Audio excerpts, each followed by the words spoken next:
Yan. Anong naka-ready ka?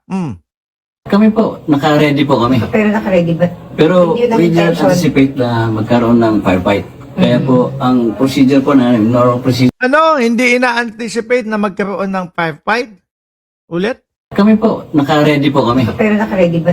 Pero Hindi yun ang we didn't intention. anticipate na magkaroon ng firefight. Kaya po, Wala naman kundi ka nag-warning shot ng 727 beses eh. At wala naman ding bumalik sa inyo. Wala namang naging pabalik na putok sa inyo. Di ba? Kaya nagkaroon ng putukan dahil sa iyo. Ikaw yung nagpaputok. Warning shot. 27 putok, mga kababayan. ang procedure po na normal procedure sa law enforcement is to first give challenge of verbal warning, Oh. Which you did. which we did. Apo. Pangalawa, kung mag-cooperate naman sila sa verbal warning namin, Ewan lang natin. Sana ipakita nyo yung video, no, yung CCTV, na may verbal warning talaga na ginawa ito, mga kababayan.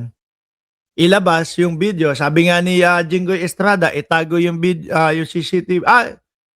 Oo, itago pala yung sabi ni Jinggoy, itago yung CCTV. Okay. hindi O yan, sabi, 37 shots. O di ba? Warning shot yun, ha? Putik na yan. Ubos ang isang magazine. Tsaka yung kung makikita nyo po, yung video nila Jan Consulta at yung ibang mga reporter na kasama nila doon, nabigla sila, nagulat sila. Saan galing yung putok? Nagtanungan pa nga, sa taas ba? Sa taas? Sa baba? Sa baba? Doon sa Senate galing yung putok. Ibig sabihin, mga kababayan, kung totoong merong verbal na ginawa ito, dapat sa umpisa pa lang, alam na nila. Pero yung reaction po doon, nung mga NBI at yung mga reporter, gulat na gulat. Di ba? usap kami. And na parang clarify lahat bakit sila nandito. Pero hindi naman 27 o 37 na warning shot? Clarify, bakit kayo nandito? Hayip! gano'n ang nangyari. Sa pagkatapos ng verbal warning namin, na gumanti po sila ng pagpaputok. Siyempre, O, papatunayan nyo yan. Ano, kailangan makapulot kayo ng tingga o ng basyo ng bala o kung ano man na meron nang galing sa kanila. Kailangan mapapakita nyo yan, boss.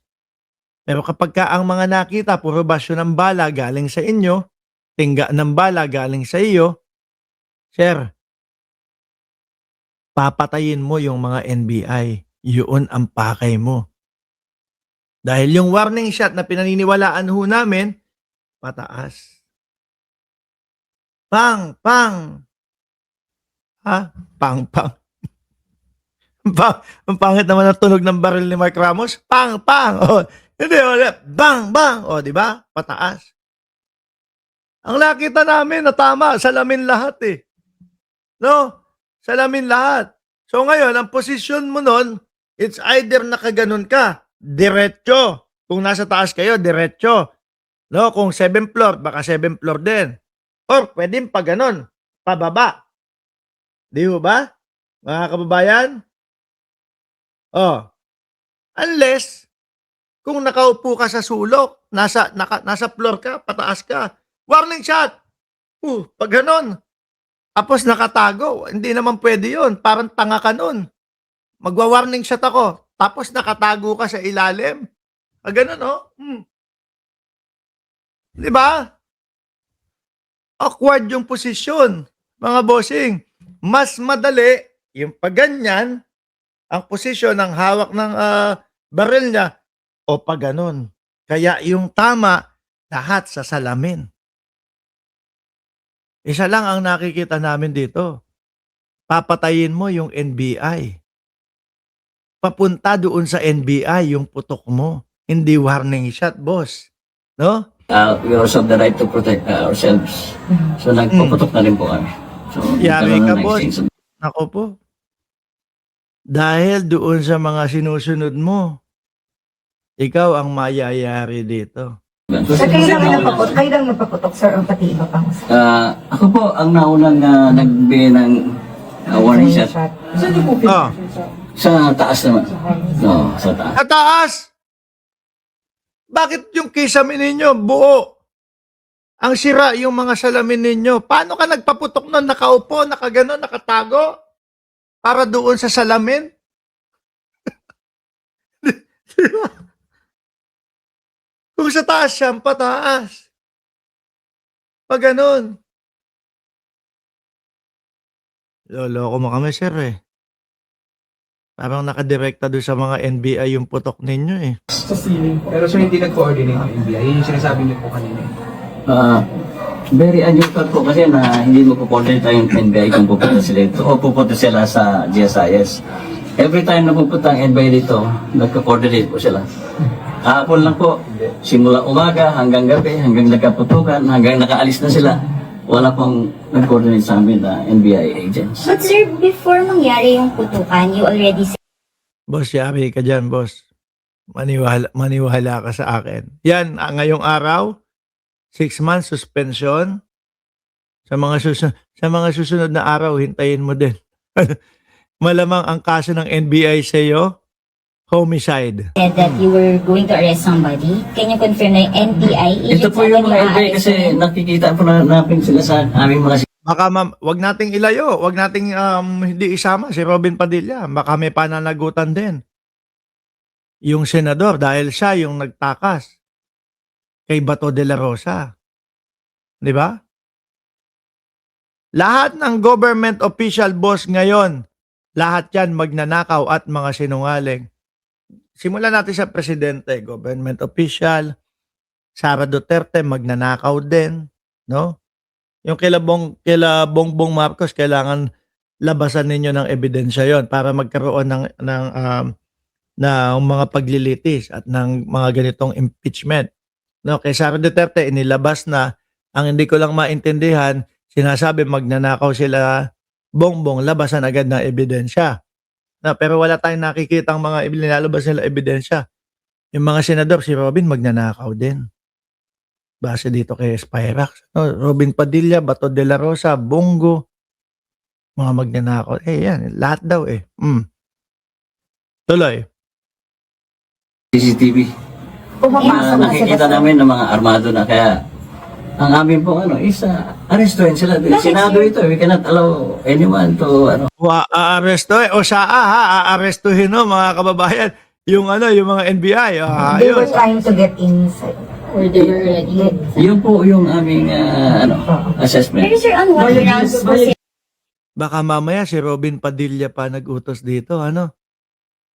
Kasi may pagkaano yun, may pagka-violente yung si Robin Padilla, mga kababayan eh.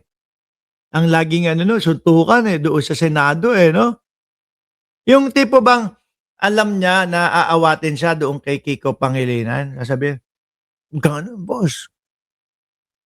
May dalawang senador dito aawat sa akin, may dalawang senador dito aawat sa akin. Mag-astig-astigan na ako. Total naman merong mga kamera na nakaharap sa akin. No, di ba? Pero real talk ko, mga kababayan, may nabasa ako patungkol doon sa presidential pardon, no? Yung absolute pardon ni Robin Padilla. Isa naman ho yan sa dahilan kung bakit po si Robin Padilla himod tumbong sa mga Duterte. Di ba? Dahil doon sa pagpapakawala ni dating Pangulong Duterte kay Robin Padilla, mga kababayan. Pero may nabasa ako na posible at maaari na bawiin yung absolute pardon ni Robin Padilla, mga kababayan, kung merong makita na butas diyan sa tao na yan. Ano po? At eto nga, ewan ko, posible, maaari na baka pati yan makasuhan ng nagkakanlong ng pugante. Obstruction of justice. Hindi ko lang sure sa Pilipinas, hindi ko lang din sure kung sa ICC, pero yung ginawa ni Bato, yung ginawa niya kay Bato na pagtakas doon sa pugante, may kabayaran ho yan, mga kababayan. Naisingit ko lang ho, dapat aarestuhin? On what grounds po sila dapat aarestuhin, sir? Yung kung pumasok sila sa na armado at saka without the permission of the Senate.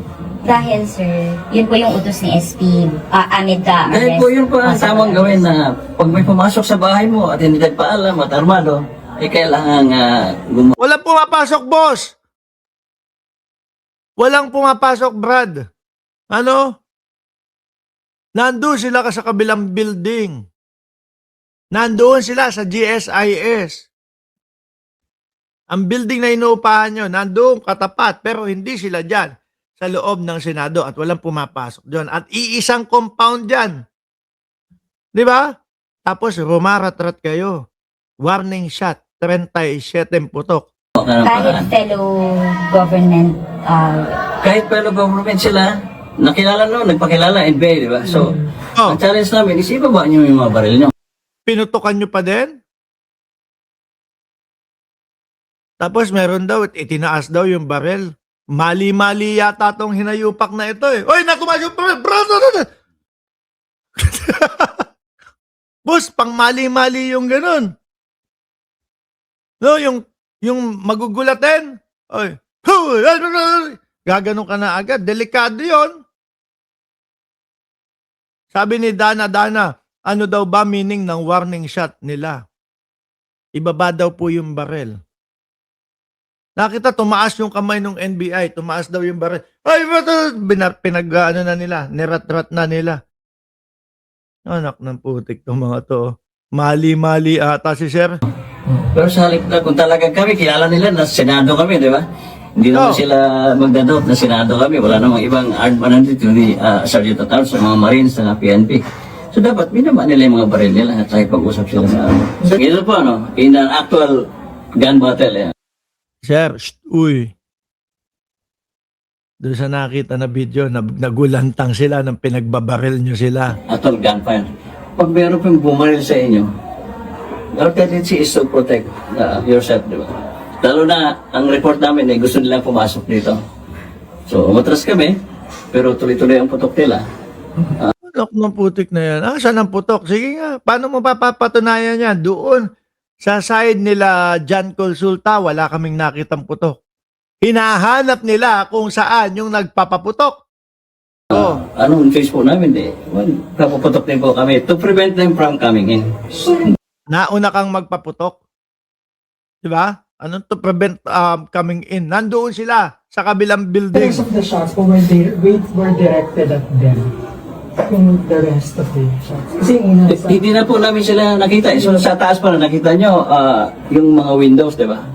So hindi po ito directed sa tao kasi hindi na naman namin na sila nakikita. Just to scare away na huwag na silang tumuloy. So it was Yung mga window, parang hanggang dito lang ho yun, mga kababayan. No?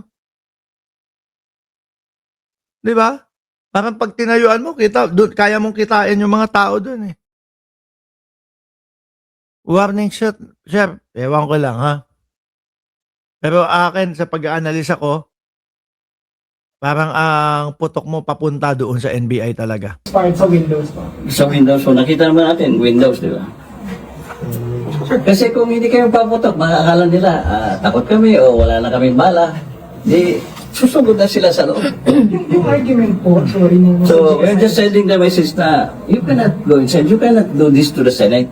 This is Sino ba papasok?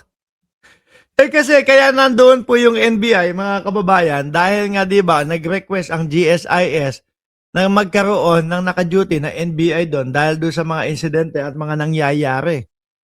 Oh. Ibig sabihin, doon sila. Walang papasok. 'Di ba? sa sacred institution. Baka sabihin naman nila, sir, nasa GSIS naman sila, wala sila sa Senado, bakit kailangan ng ganun?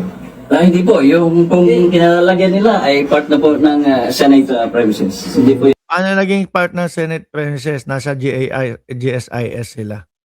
No, although nasa isang compound, pero nandun pa din sila sa kabila. yung part ng Senado. Mali po yung sinasabi nila na nandun na sila sa GSIS. Sir, kasi parang ano yun parang pader lang. Sir, no? Galingan mo lang. Dahil dyan sa mga pakikinig mo, dyan sa mga yan, nandiyan ka sa sitwasyon na yan. No? Maaari posible at may pagkakataon, makukulong ka.